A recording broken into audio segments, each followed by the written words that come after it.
Salut à toi et bienvenue sur ce nouveau tuto. Alors aujourd'hui on se retrouve pour réaliser une fusion HDR sous Photoshop.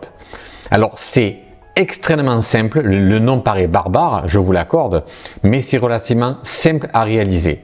Alors le HDR va vous permettre dans un premier temps de pouvoir renforcer les détails, d'avoir, lorsque par exemple on emploie un drone où le piqué est un peu mou sur les bordures, et bien le fait de réaliser, on va dire, une prise de vue par drone et ensuite de la faire en HDR va permettre de rehausser les détails.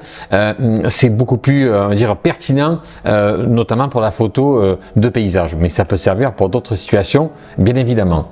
Alors pour d'abord faire de la photo HDR sous Photoshop, vous devez d'abord réaliser une série de photos à différentes expositions. Là je vous montre par exemple, j'en ai pris 5 par mon drone, donc sur un voyage que j'ai réalisé en Islande, et ces 5 photos effectivement elles sont générées donc à 5 expos différentes, de la moins exposée à la surexposée. Voilà, donc grâce à ces 5 photos, ça va donc nous permettre de réaliser cette fusion HDR sous Photoshop. Alors bien entendu ici il n'est pas question qu'on revienne sur comment faire de la photo à différents niveaux d'exposition, mais là je pars du principe où vous savez comment déjà réaliser une série de photos à différents niveaux d'exposition. Allez, c'est parti. Une fois que donc on a réalisé donc ces photos là, je vais les faire basculer dans le logiciel DxO pur RAW. Alors pourquoi passer d'abord sur DxO? Tout d'abord pour supprimer le bruit numérique et également pour profiter de la correction de distorsion que l'objectif peut générer. Sur ces deux paramètres, DxO va pouvoir agir de manière très efficace. Une fois, je dirais qu'on a bien vérifié qu'on reste sous le format DNG, donc un format RAW, puisque après je compte les retraités derrière, et bien je vais pouvoir aller sur optimiser. Allez, c'est parti, on part sur quelques secondes de traitement.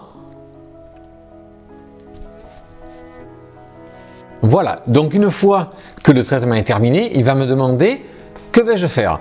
Est-ce que je veux partir sur notre logiciel pour les traiter ou récupérer les données juste dans un dossier? Pour mon cas, on part sur Photoshop.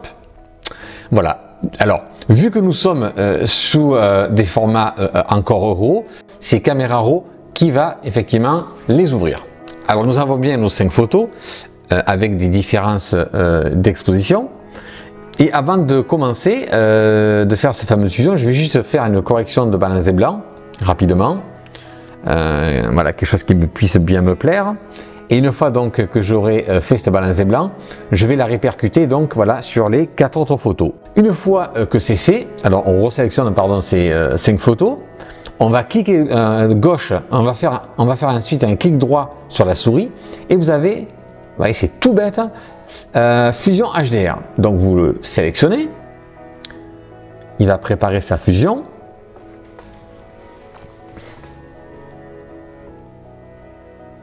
Voilà, alors vous laissez effectivement tout cocher.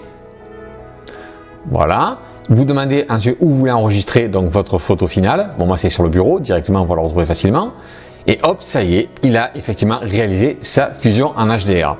Et là, alors je sais pas si avec la compression YouTube vous le verrez bien, mais on peut très bien se rendre compte que sur la partie glacier, c'est beaucoup plus détaillé, beaucoup plus net, un peu plus éclatant. Ça donne vraiment du peps à la photo.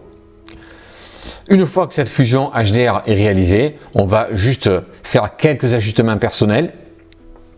Allez, on va quand même renforcer un peu plus les noirs. Pour cela, on fait option et en même temps, on pousse le curseur. Donc, vous avez cette image noire qui va apparaître. Et tant que vous ne voyez pas de couleurs apparaître comme le bleu ou des couleurs jaunes, ces couleurs-là qui vont vous dire attention, on est en train de cramer. Pareil pour donc effectivement les noirs. Vous voyez, là, hop, on les crame un peu. Enfin, on tendance un petit peu à les boucher, pardon. Voilà, donc vous faites attention, toujours avec le Alt et le curseur que nous bougeons. Voilà, là on fait un petit peu attention. Voilà, ça nous a permis comme ça de la rendre un peu plus contrastée. On va faire donc pareil pour les tons foncés. Voilà. Alors, ça me paraît pas mal. C'est plutôt bien, comme dirais-je, assez bien contrasté.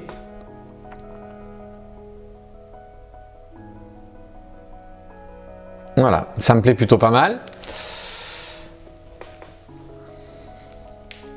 Et on va finir avec donc la courbe.